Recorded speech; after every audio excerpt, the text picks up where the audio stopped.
anak yang tinggi, apakah itu satu-satunya yang menandakan bahwa perkembangan dan pertumbuhannya itu baik? Belum tentu. Mari kita pelajari apa itu pertumbuhan dan perkembangan menurut para ahli. Tentunya kita sudah tidak asing lagi kan mendengar tentang pertumbuhan dan perkembangan. Tapi apakah kalian sudah tahu apa perbedaannya?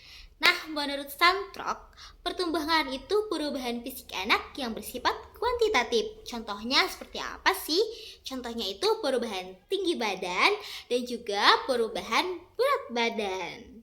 Nah, lalu kalau perkembangan itu apa sih? Perkembangan adalah perubahan pada diri anak yang bersifat kualitatif, berupa motorik, sosial emosional, dan juga kognitif. Nah, apa sih masing-masing dari kemampuan itu? Nah, kalau motorik itu terbagi menjadi dua. Ada motorik halus dan juga motorik kasar. Nah, kalau motorik halus itu merupakan kemampuan anak yang menggunakan otot-otot kecil. Seperti apa sih contohnya? Contohnya itu seperti menulis, menggambar, menggunting, nah dan lain sebagainya. Lalu apa sih motorik kasar itu? Motorik kasar itu merupakan kemampuan yang dimiliki anak menggunakan otot-otot besar seperti melompat dan juga berlari, seperti itu. Nah, lalu perkembangan yang kedua itu tentang sosial. Ya, kalau sosial itu berhubungan dengan aktivitas anak dengan lingkungan sekitarnya. Contohnya nih, ketika anak itu bermain ya, ketika anak bermain dengan temannya, anak mampu berbagi, anak tidak segan untuk membantu temannya yang kesulitan, nah dan lain sebagainya. Nah, lalu yang ketiga itu kemampuan emosional atau perkembangan emosional. Nah, perkembangan emosional ini contohnya itu seperti ini nih. Ketika anak terjatuh atau ketika anak marah, anak itu mampu mengelola emosinya sendiri ya, atau anak mampu berbicara seperti ini. Ibu, aku kecewa karena mainanku hilang. Nah, ketika anak sudah bisa mengatakan seperti itu, berarti perkembangan emosionalnya itu sudah baik. Lalu yang keempat itu kognitif atau kecerdasan pada anak ya.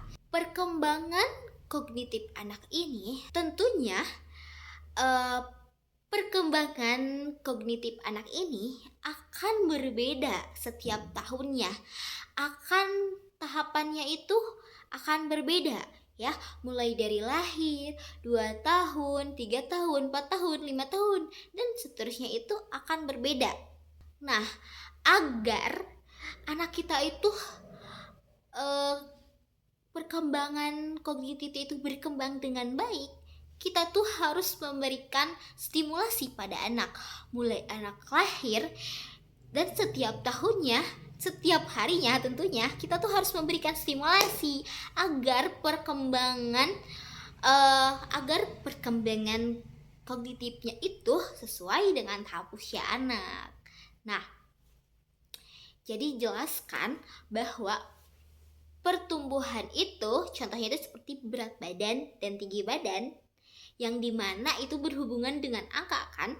Kalau tingginya itu kan 100 cm, 80 cm, seperti itu. Kalau perkembangan itu seperti yang sudah saya jelaskan tadi, bersifat kualitatif ya, atau tidak berupa angka. Contohnya yang sudah saya jelaskan tadi yaitu motorik, sosial emosional, dan juga kognitif anak, seperti itu.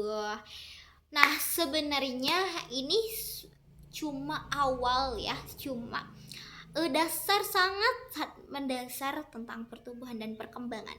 Yang paling penting itu yaitu stimulasi agar pertumbuhan dan perkembangannya itu sesuai dengan tahap usianya. Karena setiap tahapan usia anak itu harus memiliki kemampuan yang berbeda-beda. Nah, untuk itu, bunda-bunda harus terus mencari informasi dan harus terus memberikan stimulasi pada anaknya agar anaknya itu pertumbuhan dan perkembangan itu sesuai dengan tahap usia. Nah, kalau bunda-bunda kebingungan nih cari informasi, boleh banget bunda-bunda tinggal klik aja di link grup yang sudah aku jelaskan, tenang, aman ya.